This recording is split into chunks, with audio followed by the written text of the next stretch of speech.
Thank you, Devin. And today we're joined by Nurse Christina Paris to discuss a lesser-known virus called the Nipah virus. Thanks for coming on this morning. Yeah, absolutely. Now, this is a virus, a disease that I have not heard of previously. Yeah, I hadn't either, and it's kind of all the rage or all the talk right now. Is that so? All the rage after like subclade K that we had with the flu. Right. Gosh, that was a hot topic for a minute. Yes, it was. But all right, let's dive into her. So, what can you tell us about this disease? It's the Nipah virus, right? Sure. So first, let me tell you, there are no known cases in the U.S. So well, that's good to hear. Yes, and I will repeat that several times. There are no known cases, but it has been around since 1998. It is very similar to COVID, except the mortality rate is really high, like 40 to 70% of people who get this die. It's really a little more significant.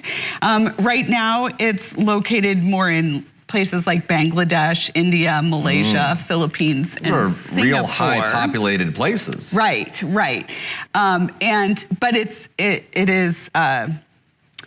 it comes from fruit bats. So fruit bats, or I think they were called fox bats or something like that. So people who, the human-to-human contact, while it's possible, it's usually somebody who is taking care of someone who is sick with the Nipah virus that gets it, like prolonged close contact. Similar to COVID and influenza, if that person coughs and droplets spread, it can be spread that way. But most people who get sick with this, it's from actually eating the fruit of a plant that the fruit bat had either urinated on or got saliva or tried to eat it. So it's infected fruit, basically. There's also some pigs that are getting infected with this as well. Well, all right. So there's any unique symptoms, perhaps, with this virus that kind of differentiates it from other potentially COVID or influenza, like you said? No.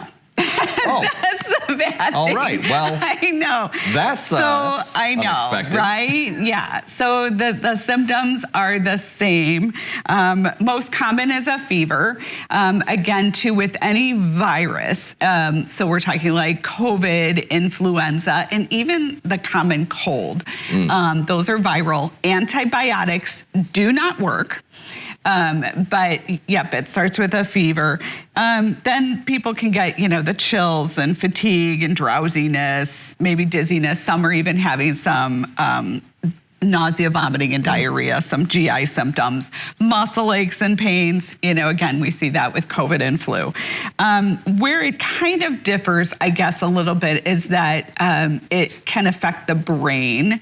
And so people are getting encephalitis, which is a swelling of your brain. It's very serious. And also lungs. So you can get a lot of breathing issues and issues with your lungs.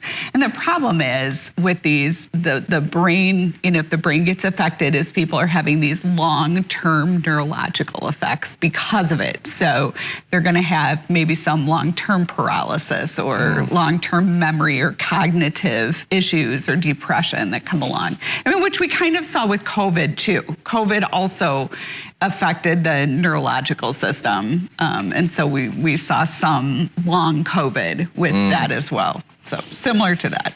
So how then would doctors or professionals go about identifying this and treating it? Yeah, so similar to the COVID, there's a PCR test. Okay.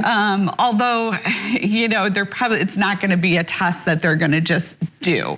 So certainly if you traveled to one of those countries, think that maybe this might be something that you picked up, certainly then, you want to talk to your doctor about that. Like, look, but even with COVID, I can remember people saying, I traveled overseas, I got back, this could be COVID, but no, we weren't testing, So, it's just something to keep in mind. But, yeah, so it's going to be a PCR test. They can also do blood tests as well to see if your, blood like if it's affecting your kidneys, if your creatinine is elevated, or your white blood cell count, which means there's some kind of infection going on. So they'll look at some of those. And there was something with the platelets too, which is your clotting factor. That's what causes your blood to clot. So I didn't quite catch exactly what was going on with that. But my goodness. Well, there's a lot to consider there, especially if you're traveling to the Southeast Asia territory. Right. And it's just good to be up to date on things, get the PCR test. Anything else people can do to, perhaps not get it to the first place, right, or, afterwards, because there is that high mortality rate to be aware of. Anything they can do is, to be extra preventative there. Yeah, so I mean, certainly, you want to wash your hands with soap and water, isolate, stay away from people. If you do go to places like that, stay away from any fruits or foods that could be, there was the date palm sap, and I don't know exactly what type of fruit, if it's just regular dates, I'm not exactly sure what that is. But if you go to one of those places, maybe stay away from that. And any place where they are known to have bats, I'm sure you could ask the local community, is this something that, is prevalent in the area? And then of course, if you go somewhere and somebody is sick with it, of course, stay away from them too.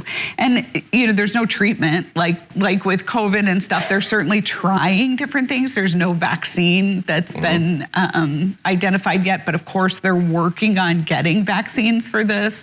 They're trying different antivirals to see if there's one that will be effective. But again, it's just supportive measures. So if you're having difficulty breathing, certainly always, whether it's COVID, flu, anything, go see the doctor, go into the ER where they can help you with your breathing or cognition. No, always good advice there. And thanks for bringing this to our attention.